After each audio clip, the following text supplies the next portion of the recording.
Ya angkat guys. Halo. Yang nelpon dulu ya. Yang ngomong gua. Masya Allah, Ahi. Oke guys. Balik lagi kita Masya ke Allah. Masya Allah. Astaga. Ada Habib Maulana di sini.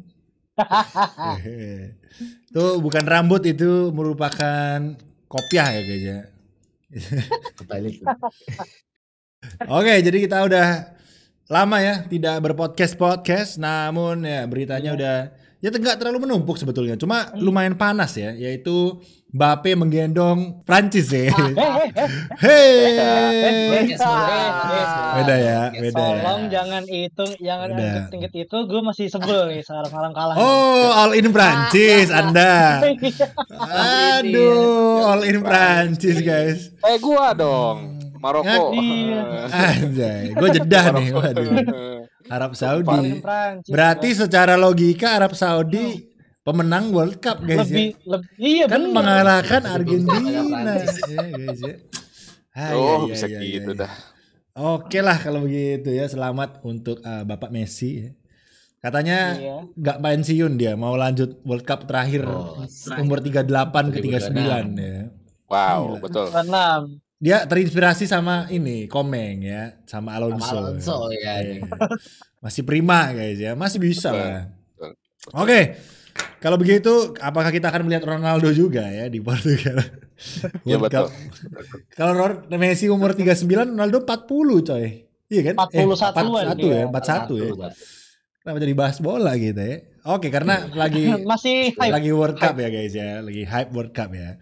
Oke, jadi di F1 seperti yang kalian tahu kemarin kita mendapatkan something yang ternyata tidak berhenti di perpindahan-perpindahan para driver saja gitu. Ternyata tim prinsipalnya juga teracak ya. Istilahnya kalau di Indonesia tuh reshuffle gitu ya. Reshuffle ya. Domino efek. Domino efek ya. Dimulai dari Instagram yang bermunculan yang bernama Sebastian Vettel ya. Dimulai dari sana ya. Dari situ ya. Enggak, kalau tim prinsipal enggak, berawal dari tim yang tidak bisa mengupgrade mobil. Nah, loh, gitu. Tapi semua itu dari Vettel dong. Konspirasinya tuh Vettel dulu, karena Vettel hubungannya sama Binotto kan ada ya. Kan dulu kan Binotto bilang pekerjaan terberat saya selama dia bilang guys, pekerjaan terberat selama di Ferrari, bayangin. Terberatnya untuk mengusir Vettel dari Ferrari guys. Berarti itu ngurusin Ferrari nggak berat sama sekali, Cok. Pantas aja tolol Ferrari ya. Itu dia bilang ya, Bonito, aduh. Dia bilang kayak gitu loh. Itu pekerjaan terberat saya selama saya di Ferrari adalah mengusir Sebastian Vettel. Berarti yang lain tuh nggak berat guys, ringan guys ya. Pantes ya. Jangan-jangan tujuannya jadi trivial buat itu doang gua. Wah itu. Jadi ya akhirnya ya setelah Vettel, Komeng, Piastri kemarin gue sempat baca masih ada drama, nggak tahu apa lah, nggak sempat gue dalami, tapi katanya masih ada drama sama Alpine gitu, tapi ya mungkin nggak terlalu besar lah, tapi masih ada bekas-bekas mungkin ya, kayak masih belum move on kali ya, kayak namanya mantan gitu kan. Alpine masih sakit hati. Mungkin gitu ya. Jadi ya kita akan lihat aja, karena pastinya tahun depan ini kalau sekilas sih line up-nya tuh seru ya untuk ditonton gitu. Walaupun memang kita tahu paling ya Max, Leclerc sama Russell mungkin ya yang bakalan panas. Mungkin Hamilton ada yang berharap, gue yakin. Tapi mohon maaf nih, karena ya kita lihat aja lah ya. Agak sulit kayaknya Hamilton. Maksudnya bukan nggak bisa, cuma Russell sulit. Panas ya. lagi. Iya, maksudnya ada Russell gitu loh. Selain ada Russell, ada Max Verstappen gitu yang oke, Leclerc kita nggak anggap deh. Ada Max Verstappen masih anjir, ya kan? Anggap. Enggak. Loh, maksudnya kan kita humble lah. Gua sebagai Ferrari humble. Leclerc gak usah deh gitu. Tapi kan ada Max Verstappen. Tapi gue tidak. Ya, jadi ya itulah guys ya. Mungkin ini sekitar kita membahasnya colek-colek tahun depan dikit lah ya. Colek tahun depan dikit. Apa yang sekiranya bakalan seru gitu ya. Selain perpindahan tim prinsipal, karena tim prinsipal kalau menurut gue sih yang berdampak kayaknya bakalan Ferrari ya, karena maksudnya yang lain juga lumayan, cuma kan McLaren gitu kan, maksudnya startnya kan bukan dari atas gitu ya, startnya kan sama-sama dari bawah atau dari tengah lah, jadi untuk ngelonjakin naiknya ke atas itu nggak terlalu berat gitu. Nah beda kalau Ferrari, lu itu udah di atas gitu. Kalau misalnya tim prinsipal yang baru ini akan disorot, maksudnya disorot semuanya gitu ya. Semua orang akan menyorot tim prinsipal baru. Fred, kayak gimana lu bisa mempertahankan apa yang udah ada di atas gitu? Apakah lu malah bikin dia turun terjun paling ke bawah, atau lu bisa naikin lagi ke atas gitu? Itu yang susah sih kalau menurut gue. Gue jadi Fred sih bayarannya harus gede banget baru gue mau anjir. Susah anjir. Mending di Alfa Romeo lah. Ngapain? Iya. Iya kan? Tapi menurut Dims nih, seorang tifosi juga gimana? Fred, lu kan pengamat nih. Wih, Coach Dims atau Habib sekarang kita panggilnya. Habib Maulana. Saudara gue jelas kan? Jelas. Masak. Jelas. Ya jamaah semuanya. Gimana ya? Kurang sorban aja. Terakhir Ferrari itu dipimpin sama orang Prancis, hasilnya Wah ini juara. Oh. Juara. Iya juga ya. Iya, dan menurut gue ini tantangan besar sih buat Freddy Fisher, karena kata Toto aja bilang ya, lu tuh jadi tim prinsipal Ferrari tuh bukan sekedar wakilin Ferrari, wakilin seluruh Italia. Iya, Lu wakilin satu negara, lu pressure satu negara, pressure satu tim. Dan apa ya, power dia tuh buat bikin tim sama mobil tuh ke semaksimal mungkin itu sih yang yang dipengenin sama CEO-nya Ferrari kan, si Virginia. Jadi ditarik ke Ferrari buat mimpin, siapa tahu gaya pemimpinan si Vasseur tuh lebih cocok di Ferrari daripada gaya pemimpinan Binotto. Karena Vasseur tuh lebih yang kayak nge-push semua hal ke semaksimal mungkin gitu. Hasilnya Alfa Romeo ke-6 loh di Constructors Championship. Tahun Tinggi lalunya loh itu. berapa? Iya, tahun lalunya. Tahun lalunya kalah burik ya guys ya. Tapi kan dan apalagi karena tahun lalu burik dan bisa bangkit dalam setahun langsung ke-6, ya kan? Iya. Boleh. Jadi menurut lu Itu sih. Fred bakalan positif lah di Ferrari. Positif, tapi expect juara di awal tahun pertamanya jangan juga. Iya, gitu. benar. Itu gua setuju. Nggak mungkin kita. Jangan juga. Benar. Kalau dulu. Fred bilang targetnya kompetitif di tahun ini tuh gua setuju karena ini tahun pertama dia. Kalau kemarin Binotto bilangnya targetnya kompetitif tuh gua nggak setuju, Sob. Udah berapa tahun? Iya, dia udah berapa tahun gitu kan. Gila. Di bawah pimpinan Vasseur bisa menang lah 1-2 balapan, itu gue udah mulai ada percayaan lah. Kalau menang sih menurut gua bakalan ada lah. Menang minimal 5 balap lah. Ya, 5 balap. Bare minimum. 5 dah. Iya, biar kita percaya gitu. Dia tuh the great leader gitu. Semoga kayak John Todt ya. Wih, ini menarik guys ya. Jadi ya mengingatkan dulu pernah ada leader Prancis juga ya kan di Ferrari dan juara, dan ya walaupun cukup aneh ya, mewakili Italia tapi yang megang Prancis gitu. Kesana kayak dijajah gitu ya. Tapi ya gimana lagi. Tapi selain zaman dulu kan gitu. Tipis kepala Prancis, engineer-nya Inggris. Iya bener sih. Karena ya gimana ya, Italia itu udah tifosi ya, bisa kita bilang tifosinya tuh gila di Italia sana guys. Udah gede banget, udah banyak banget. Militan, mungkin kalau di bola tuh udah kayak hooligan kayaknya. Kayak hooligan gitu ya. Jadi ya berat sih. Apalagi dia udah opa-opa ya kan. Opa Fred.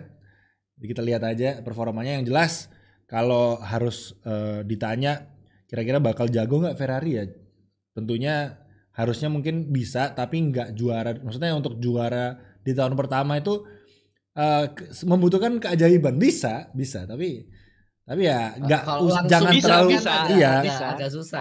Jangan kalau bisa. Maksudnya jangan expect dulu gitu. Mungkin. Iya. Gak ada yang bilang nggak mungkin, nggak. Bener. Iya.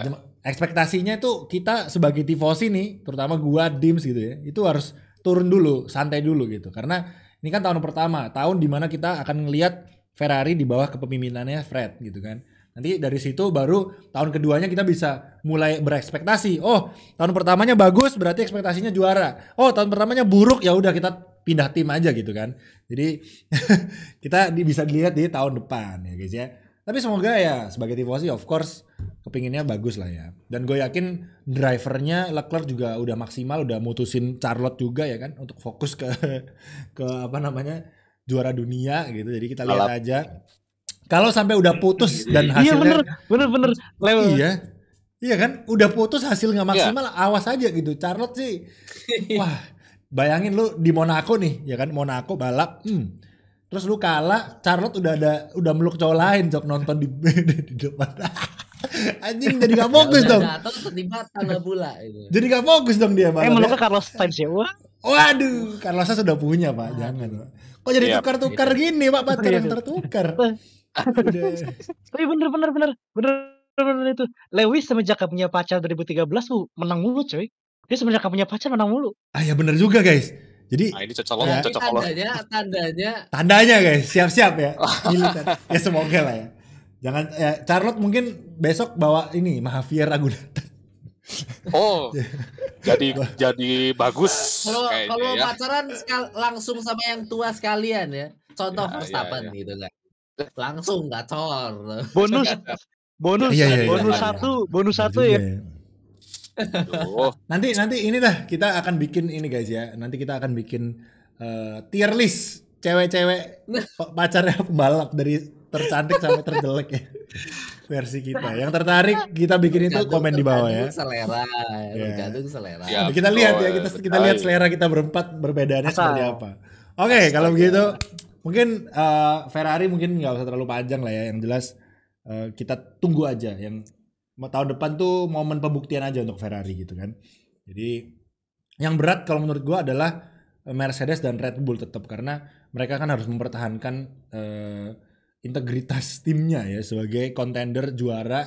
Kalau Ferrari kan Ferrari kan udah lama lah belum juara lagi, jadi ya udahlah, maksudnya tinggal tunggu waktu lah, nggak tahu kapan tapi tunggu waktu lah. Kalau Red Bull sama Mercedes nih kan mereka baru-baru aja gitu kan, jadi gimana? Apakah mereka bisa mempertahankan, terutama Red Bull ya, udah 2 kali, walaupun yang pertama itu ini ya kontroversi, tapi nggak apa-apa, itu yang bikin F1 rame. Nah tahun keduanya Red Bull berhasil juga dapetin konstruktor juga gitu kan.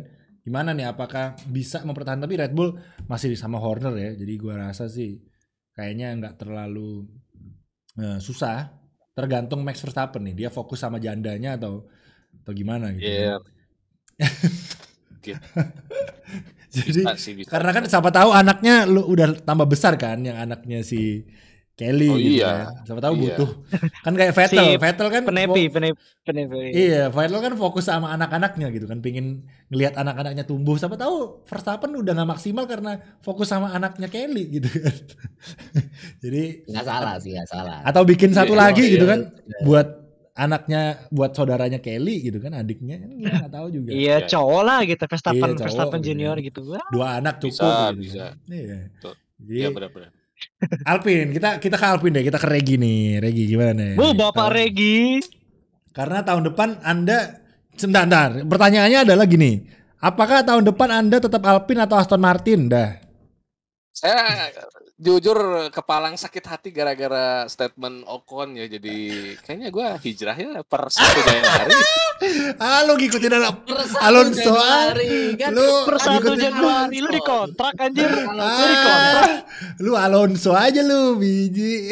Ya tapi kita bicara dikit tentang Alpin seharusnya mumpung masih ada prospek mudanya juga gitu kan, harusnya mereka bisa memanfaatkan itu juga buat aset jangka panjang lah intinya ya. Tapi kalau sekarang sih dilihat dengan pembalap-pembalapnya, gua gak terlalu memikirkan hasil yang banyak menang. Kayaknya gak bakalan terjadi deh buat Alpine. Apalagi kita udah tahu ya Ocon sama Gasly gitu kan, banyak sama-sama keras. Iya. Kayak ini ya. Kayak Magnussen sama Grosjean nanti kayaknya. Iya, ini yang mengkhawatirkan di Alpine tuh pasti bakal kayak gitu sih. Gua khawatirnya udah keras dua-duanya. Berarti apalagi manajemennya kayak gitu ya. Apakah tahun depan kita akan terbagi 2 kubu, guys? Kubu Ferrari dan kubu Aston Martin ya, karena Regi udah di tim Aston Martin. Tapi Nopal gimana nih? Nopal kan Vettel udah gak ada nih, Vettel. Nah itu siapa tahu per 1 Januari juga lu, Pal. Per 1 Januari lu ngikutin per 1 Januari Nopal MotoGP, guys. Udah gak F1. Vettel udah gak ada. Per 1 Januari masih ada 1. Oke. Siapa? Jangan lupa. Oh iya. Mercedes kenapa? Walaupun menjadi substitut ya. Oh, Mick Schumacher. Masih di Mercedes. Mick Schumacher. Iya. Oh, kan berarti kayak yang podcast sebelumnya bilang, gue tuh sama Nopal kayak punya suatu feeling gitu sama W14 nih kayak. Si bocil. Masih ada si bocil ya. Siapa tahu Hamilton sakit-sakitan tahun depan. Wah, ini bukan doa ya, ini bercanda guys ya. Iya. Wah, bahaya Pak, aduh serang Pak. Nanti ini Bang Mike nih yang udah ini. Iya. Guys, ini bercanda ini, tapi kalau beneran wah, bahaya mulut gue ya. Iya, biasanya suka sudahlah. Ya kan Mick Schumacher supaya dapat banyak kesempatan aja gitu. Maksudnya betul. Gue siapa yang nggak penasaran Mick Schumacher ditaruh di mobil Mercedes gitu, walaupun gini, kalau misalnya Mercedesnya secepat tahun ini ya mungkin kurang ya, tapi kalau misalnya kencengnya sama kayak tahun 2021 2020 kayak tahun 2020. Oke, kalau kayak tahun 2020 kayak Russell gitu ya. Gue penasaran apakah Mick Schumacher tuh bisa gitu untuk ngedaliin mobil sekenceng itu gitu kan. Soalnya kan dia mirip-mirip Russell lah. Maksudnya beda pengalaman aja. Kalau Russell kan lap di Williams beberapa tahun tuh. Kalau Mick kan baru 2 tahun doang di Haas gitu ya. Sama-sama mobil bapuk gitu. Jadi kita lihat bisa nggak? Ya kalau sekilas sih dari skill ya kayaknya masih Russell gitu kan. Tapi mungkin jam terbang lah ya. Kan Mick juga baru 2 tahun. Nah kita lihat aja. Karena Mick Schumacher gua rasa sih bakal balik, cuma kapannya ini yang nggak tahu, katanya tahun 2024 mungkin ya, mungkin bisa 2024 Hamilton pensiun gitu kan, Mick masuk, siapa tahu, jadi menarik. Jadi Nopal gimana? Mercedes berarti per 1 Januari. Ya, berarti lu berarti lu per 1 Januari tim Hamilton nih. Enggak sih. Gimana sih? Aku tuh ngelihatnya enggak ke Hamilton ya, lebih ke kayak Mick Schumacher, kalau dapat chance gitu kan, kalau enggak Russell deh. Sebenarnya aku juga masih ini sih ngikutin tim-tim papan tengah nih. Aku ngeliatin McLaren terus sama Aston Martin sih. Aston Martin juga masih ngeliatin, soalnya kan mereka udah upgrade fasilitas gitu kan, wind tunnel baru, ada tempat, pokoknya fasilitasnya di-upgrade semua lah, fasilitas baru semua kan. Nah, tahun depan mobilnya gerobak atau enggak nih, gitu kan. Jadi aku juga pengen lihat Aston yang pokoknya tim-tim yang berpotensi deh. Mercedes juga potensinya kan gede kan musim depan buat jadi tambah bagus. Jadi ya ditambah adanya Mick Schumacher di Mercedes, aku juga lebih ngelihat ke Mercedes ini, Mercedes bagus gak ya? Berharapnya Russell sih yang panas sih. Berharapnya Russell tapi yang panas. Enggak berharap Hamilton panas. Berarti bahaya nih. Berarti apakah kira-kira Hamilton masih memiliki chance untuk mendapatkan 8 kalinya? Masih. Cuma kan udah jadi apa? Teammate-nya kan kelasnya beda ya. Bottas wingman, Russell upcoming star gitu. Beda. Russell itu upcoming star. Jadi equal. Jadi kali mereka tuh equal tau musim lalu statusnya. Iya benar.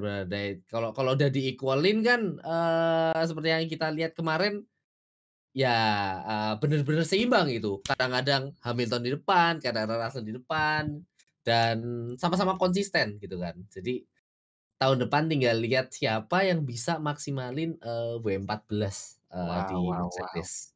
Dan aku juga pengen lihat Schumacher waktu free practice sih. Pasti ada ya. Pasti ada sih. Pasti ada harusnya. Oke, jadi menarik ya, kita masing-masing. Makanya kalau gue bilang tahun depan ini benar-benar F1 yang menurut gue seru, karena banyak sekali driver barunya. Ada Logan Sargent, ada Oscar Piastri, ada The Breeze ya kan, The Breeze ya kan guys ya. Jadi iya kan? The Breeze who? Hulkenberg balik. Jadi kayak wow, ini kayak bener-bener serian kalau Marvel tuh kayak ini endgame-nya gitu ya. Avenger endgame-nya gitu. Pada balik. Bener, pada balik semua gitu kan. Ada yang baru-baru, ada yang balik. Iya, superhero-nya ada yang baru, ada yang balik gitu kan. Jadi kayak Iron Man hidup lagi gitu kan, bayangin. Hulkenberg tuh. Jadi wah ini kalau ada yang belum nonton ke spoiler dong, Iron Man mati. Ya, mohon maaf ya. Udah bertahun-tahun ya, mohon maaf ya. Iya. Gitu. Jadi itu film rape. Kapan sih ini F1-nya Maret ya, masih lama banget ya. Masih yang 3 bulan. Juga baru Aston Martin guys, pengumuman livery Ya, Baru jadi Aston tanggal Si 30. paling si PD. livernya juga hijau lagi, Iya, tenang aja. hijau lah. Iya nih. Hijau lagi, ya Paling kan? hijau hitam, hijau Nggak, ada gua- kuningnya dikit. gitu Karena kan. gue berharap sih livernya lumayan ada yang baru ya teman-teman, ada yang unik lah karena aduh bosen dong. Ferrari kalau bisa merahnya ditambahin apa, mungkin kuning gitu ya. Merah kuning Red bagus, tapi Bull kuning. lah. Red Bull. juga. Red Bull kan Pasti itu loh. Red Bull kan terancam tidak bisa menggunakan logo Red Bull ya di beberapa negara kayak di San Marino gitu. Karena Wah. Di Singapura dia nggak bisa. nah, tapi masih belum pasti sih karena Tapi- belum masuk. Tapi kan masih belum tahu. nunggu grading Red Ya, Bullnya. Jadi nunggu gradingnya. Red Bullnya ini bagus atau enggak buat masyarakat sono gitu kan gradingnya. Kalau dapat yang terburuk ya nggak boleh ada tulisan Red Bull, Pak. Tapi kalau Betul. masih mungkin grade 2 atau grade 2 atau grade 1 ya nggak apa-apa Red Bull. Oke, Kuningnya Kayak aspal anjir. tadi Aston udah, Alpine udah, McLaren gimana nih McLaren nih? Karena McLaren juga mengganti tim prinsipalnya. Sekarang per detik ini tim prinsipalnya Andrea Alfa Romeo, Stella. Alfa Romeo belum ada ya? Andrea Stella. Belum pengumuman ya? Tim prinsipal pengganti Fred ya? Belum ya? Oh, belum. Alfa belum. Belum. Alfamart ya Alfamart. Hari Romeo. Senin ini guys ya. Ini rekaman hari Senin. Ya, ini Jadi hari Senin. Oke, Kita nggak tahu. McLaren. Dims kayaknya paling tahu nih. Gimana tim prinsipal yang Stella baru nih. nih? Ya, Andrea Seidel ya. Andrea Seidel itu kan dulu pernah mimpin Porsche ya, tim Jerman. Di? Tim Jerman. Halo. Halo, masuk. Halo, masuk. Anjir, sinyalnya merah di gua. Iya. Di kita masuk. Masuk. Tahu tapi sorry masuk telat ya, oke. Iya, kan Sauber kan nanti bakal diakuisisi sama Audi ya tahun 2026. Dan Audi itu tim pabrikan dari Jerman. Dari Jerman Nopal banget nih. Andrea Seidel itu tuh pernah mimpin tim Jerman yaitu Porsche di LMP1 di Le Mans kan di Endurance. Dan hasilnya mereka juara dunia 3 kali, Le Mans 3 kali, mereka menang berapa kejuaraan dunia sama Porsche kan. Jadi kan Audi kan punya VW Group tuh. Nah, mungkin VW Group ini pengen orang yang mimpin Audi itu tim Jerman itu tuh orang yang benar-benar ngerti sama tim Jerman gitu. Ya kayak worknya gimana, cara kerjanya gimana, kebiasaan budayanya. Jadi mungkin Andrea Seidel masuk sana karena gara dipilih sama VW Group mungkin karena emang pengalaman di tim Jerman. Tapi di McLaren. Tapi kan sebelumnya dia di Porsche tim Jerman. Oke. Tapi kenapa McLaren? Hah? Kalau McLaren Alfa kali. Alfa kah? Loh, Alfa apa McLaren? Andrea Seidel. Alfa dia. Loh, bukannya Alfa Andrea belum? Seidel ke Alfa. Emang udah diumumin? Yang McLaren Andrea Stella. Sebagai CEO. Sebagai CEO. Gue mudengnya ini McLaren tadi kita ngomongnya anjir. Oke, makanya gue bingung. Lo mudengnya Andrea Stella ya. Andrea Stella ya otomatis diangkat karena dia awalnya technical director kan. Jadi dia langsung diangkat ke tim prinsipal. Bener. Namanya Oke. mirip-mirip ya Pak ya? Iya, namanya mirip-mirip. Andreas juga, makanya gue bingung gitu kan. Oke, berarti Andreas Seidel ya. Seidel nih. Gue ingetnya Seidel kuda deh. Seidel ya. Seidel. Oke. Kuda. Betul. Iya, supaya nggak lupa gitu. Andreas Seidel itu CEO-nya Alfa Romeo. Tapi bukan tim prinsipal. Berarti CEO itu setara sama Zac Brown ya. Bukan. Zac Brown ya. Atas tim prinsipal kayak yang punya Zac Brown ya. Kalau Toto Wolff itu apa? Tugasnya Seidel nanti nih nyari tim prinsipal. Toto Wolff itu apa? CEO plus tim prinsipal. Oh, dua-duanya dia. Jadi satu. Oke. Kalau Binotto Tim prinsipal aja. Pengangguran ya, bener. Bener, Jok. Iya, benar. Bener itu. Gue udah berharap gitu kalian jawabnya. Iya. Gue mah gak jahat. Tapi emang itu budayanya Ferrari. Ferrari itu maunya tim prinsipal, ya lu tim prinsipal aja, lu tuh gak boleh ikut campur sama dalam Ferrari. Oh Benar, Iya, iya. iya, benar. iya. Itu budaya Soalnya mereka. kan atasnya Ferrari ada lagi, Pak. Hierarkinya, Iya. birokrasinya Ya susah. si Biasalah orang Italia ya lah. ya ya ya ya ya. Kan Oke Ya, oke. kalau bisa, kalian bisa. cari bayangan gimana birokrasi orang Italia nggak usah jauh-jauh, negara kalian aja gini. Itu Italia sama negara sini itu nggak jauh beda, guys. Oke Itu oke. Iya, iya, iya. birokrasinya Jadi mirip-mirip. Alfa Romeo tadi apakah Alfa Romeo nanti akan sama kayak Toto Wolff gitu? Si Andrea Seidl ini bakalan jadi tim prinsipal juga karena sampai sekarang belum ada gitu. Ya walaupun masih lama ya. Masalahnya kalau misalnya Ini tuh mepet-mepet susah nggak tugas sih? dia nih nyari tipis paling bagus. Mepet-mepet Nah. susah nggak sih? Karena kan 4. 2 bulan lagi, 3 bulan lagi ya? 3 bulan lagi. Enggak sih, kalau menurutku kalau cari tim prinsipal deadline ya bulan ini, Pak. Soalnya kan Januari, Februari Iya, itu harus development ketemu. mobil. Iya makanya. Development mobil. Iya, Ya, harus ketemu bulan ini. bulan ini Betul. harus ketemu. Kalau Paling nggak nggak ketemu ya akhir itu bulan. Andrea Seidl-nya jadi tim prinsipal Tim juga kali, prinsipal. kayak Toto gitu ya berarti ya. Iya menarik. Kayak Vasseur juga dua-duanya. Oh iya benar juga ya. Jadi tapi kok tapi ada hubungannya nggak sih sebetulnya Dims Ferrari dengan Alfa Romeo? Maksudnya selain berhubungan secara secara Mesin. engine supplier aja Mesin. gitu. Bayar. Karena kan kok Engine gampang supplier banget aja sih. kok gampang banget narik Fred ke Engine Ferrari supplier gitu. aja. Kayak udah ada koneksinya gitu. Sama itu sih Frednya tuh deket sama orang Ferrari gitu kan mereka kan Iya. sering gitu loh. Iya. Kayak apalagi si Ya apalagi Leclerc ya. Oh iya Leclerc. Leclerc kan cucunya Fred ya. Anjir. Tapi kita udah ketemu Fred ya di Singapura ya, Pal ya. Fred, Aduh. Ada Iya. doang ini. Iya, nggak foto ya. Padahal Ngomongnya lucu aja. Iya, dia masih menghina Latifi, tapi udah nggak ada guys ya tahun depan Latifi udah meme-nya udah nggak ada nih. Kita lihat ya siapakah tahun depan yang akan jadi meme karena tahun ini benar-benar nggak ada ya meme-nya. Refresh. Mazepin nggak ada, Latifi nggak ada. Sekarang nggak ada yang bisa jadiin meme ya. Jadi kita lihat Belum. siapa nih the new meme? Apakah Logan Sargent? Apakah Nick De Vries? Apakah Oscar Piastri?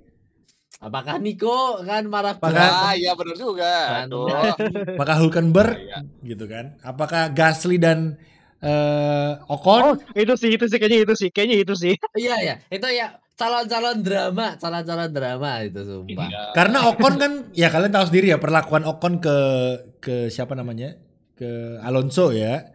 Alonso gitu kan. Apalagi dia bilangnya Alonso nggak kerja apa-apa. Wah, itu parah banget sih anjir itu. Itu kurang ajar itu. Iya benar. Jadi kata Ocon emang gitu kan, yang simulator isinya simulator marketing itu yang ngerjain Ocon semua. Ini by the way, aku diceritain sama temannya Ocon, guys. Jadi itu ya aku diceritain sama temannya Ocon. Jadi di Jogja sempat go-kartan sama orang Prancis gitu kan, terus diceritain aku punya nomornya Ocon, terus ngobrol kan, diceritain gitu Ocon bener-bener nggak suka sama Alonso nggak pernah marketing, nggak pernah simulator, jadi 24/7 lah kayak Ocon di Enstone terus kayak bolak-balik Enstone. Jadi dan sekarang dia senang walaupun ada drama sama Gasly ya, tapi katanya itu udah dibikin 50-50 yang marketingnya gitu. Kalau kalian main F1 Manager tahu lah ya, di awal musim baru itu kan ada tuh ngeplotting sponsor itu kira-kira kayak gitu tuh, driver 1, driver 2 dibagi 2 gitu kan. Nah, yang bikin bisa drama adalah ketika di track. Soalnya Ocon udah tahu nih si Gasly ini orangnya agresifnya setengah mati gitu kan. Walaupun udah bilang kita bakalan berteman aja, tapi Gasly agresif setengah mati, Oconnya juga pasti nggak bakalan mau kalah sama anak baru gitu kan. Dari go-kart mereka begitu ya. Dari go-kart. Apakah ada is just an incident gitu kan? Jadi insiden. Paling ini sih kalau di track feelingku ya, di track yang kecil kayak Baku, mungkin Monaco itu kalau secara pace kan mereka berdua di atas kertas kalau dibilang mirip-mirip lah. Nggak jauh beda ya, mirip-mirip kan. Nah, ini kalau kualifikasinya depan belakang lah itu tuh calon-calon tuh. Ditunggu aja. Enggak, Soalnya gua waktu tuh Ocon sama Perez kan vibe-nya sama mereka gitu. tuh vibe-nya mereka tuh kalau gua bilang kayak Grosjean sama ini Magnussen. Vibe-nya. Iya, gitu. iya. Iya. Diam-diam panas di belakang. Iya. Jadi kita lihat menarik ya. Makanya tahun depan nih menurut gua seru banget sih, apalagi masih ada Drive to Survive gitu kan. Pasti juga seru banget. Walaupun nungguin Drive to Survive yang season ini juga nanti biasanya tahun. Maret ya. Maret biasanya. Ya. Maret. Jadi seminggu kalau nggak salah seminggu 2 minggu kan sebelum mulai. Iya ya, sebelum event mulai. Wah, menarik banget ya. Gua tetap Ferrari tapi ya harusnya yang berpindah akan ada Regi dan juga Nopal ya, fans karbitan mereka. Kalau gua tetap Ferrari ya guys ya. Dukungnya Sama driver ya guys ya. Iya sih, gue juga. Ya. Berharap drivernya berjalan dengan bagus. Nggak, tapi kalau Leclerc pindah Red Bull, gue juga pindah Red Bull sih kayaknya. Nah ini kurang ini sama aja. Iya. Masalahnya dukung Ferrari itu mental terkuras bos masalahnya. Iya. Susah ya. Iya. Sulit ya. Sulit. Jadi mending yang pasti-pasti. Jadi kalau gue sih berharapnya Leclerc segera pindah gitu, biar nggak capek gue dukung Ferrari. Tapi ya kita lihat. Next year is our year. Siapa tahu besok ada miracle gitu kan. Ya siapa tahu Max tabrakan mulu gitu kan. Ya siapa tahu gitu. Apapun bisa terjadi. Siapa tahu Russell juara guys. Aduh. Siapa tahu. Pokoknya harusnya Ferrari kalau siklus sejarah yang terulang itu 7 kali juara dia dikalahin sama 24 tahun. 24 tahun back to back, habis itu Ferrari, habis orang Inggris ke Mercedes. Wah iya ya. Wah guys. Kali psikologinya. Besok kalau misalnya Leclerc sampai Jordan, Fred akan menjadi opa-opa tergokil anjir, ya kan? Satu negara ya. Terbukti gitu ya. Jadi kita lihat kalau aja. Kalau Leclerc Jordan nggak jadi deh. Kalau Leclerc Jordan apa ya? Gue juga mau deh kalau Leclerc Jordan apa ya? Boleh dari sekarang aja. Keliling Sentul pakai boxer doang guys. Tuh. Mau enggak? Anjir. Tapi biayain ya. Biaya sewa Sentulnya. Gue sih ready gue gak apa-apa. Lari gue jogging di Sentul pakai boxer doang gak apa-apa. Oke. Kalau juara guys ya. Kalau Leclerc Jordan. Kalau ada juara gue senang udah itu aja. Cukup lu, Dims. Cukup lu. Oke guys. Kemarin gue guling-guling gue tepatin lu di Singapura. Ya kan guling-guling doang, Pak. Oke, lu Leclerc Jordan lu guling-guling di Sentul ya. Sentul. Guling-guling di curb. Di curb Sentul. Curb di Sentul beda, di Singapura tumpuk sih. Wah. Ya nggak apa-apa lah, pakai baju jaket yang tebel gitu, kan nggak sakit. Nopal lebek di gravel ya. Nah kan Nopal nggak ikut-ikutan kan, bukan Ferrari dia. Bukan Ferrari. Kebetulan gue senang aja udah, senang aja cukup. Ya, cemen guys. Wih, keliling Sentul berapa kilometer ya? Anjir capek juga ya, boxer doang, hitam anjir. Oke lah. Bahaya juga nih, beneran juara, wah mampus gue. Semoga kalian tidak melihat ini. Ya ngomong takut. Iya takut saya. Oke kalau begitu guys ya, itu aja sih untuk perbincangan kita tentang melihat tahun depan gitu ya, kurang lebih seperti apa keseruannya. Kita harap sih bakalan seru karena memang seperti yang gue bilang tadi, ini kayak Endgame ya, Avenger Endgame. Banyak yang baru, ada yang balik dan refresh gitu ya. Dan perpindahan timnya juga unik banget. Alonso di Aston Martin, Gasly di Alpine. Jadi kita akan melihat tahun kedua Russell di Mercedes. Jadi ya we'll see. Tahun kedua mobil Ferrari di tangan Leclerc dan Sainz gitu kan. Ferrari yang baru maksudnya ya, yang tahun 2022 kan. Mesinnya kenceng dan gak jebol. Nah siapa tahu permasalahan mesin jebol udah kelar. Karena di akhir-akhir ini kan kelar kan, setelah summer break Ferrari udah gak jebol-jebol lagi mesinnya. Cuma development yang lainnya jadi hancur gitu ya. Mereka mungkin fokusnya di development mesin aja gitu kali. Iya, fokus mesin. Mereka berhenti development pas 2 November gara-gara hampir nyentuh budget cap. Nah itu guys, jadi Nah Wow. itu ya. budget cap ya guys ya. Memang Di luar susah nalar. emang. Luar nalar. Oke, Sama Red Bull. semoga Red Bull nggak budget cap lagi karena ya ini kalau misalnya Red Bull masih kenceng sih, wah nggak masuk akal sih karena Ya, udah di kurang ajar lah. udah di penalti ya kan, udah dikurangin waktu di wind tunnel dan segala macamnya. Di budget capnya juga udah disedikitin, ini malah cukuran biji. Oke, kalau gitu itu aja guys.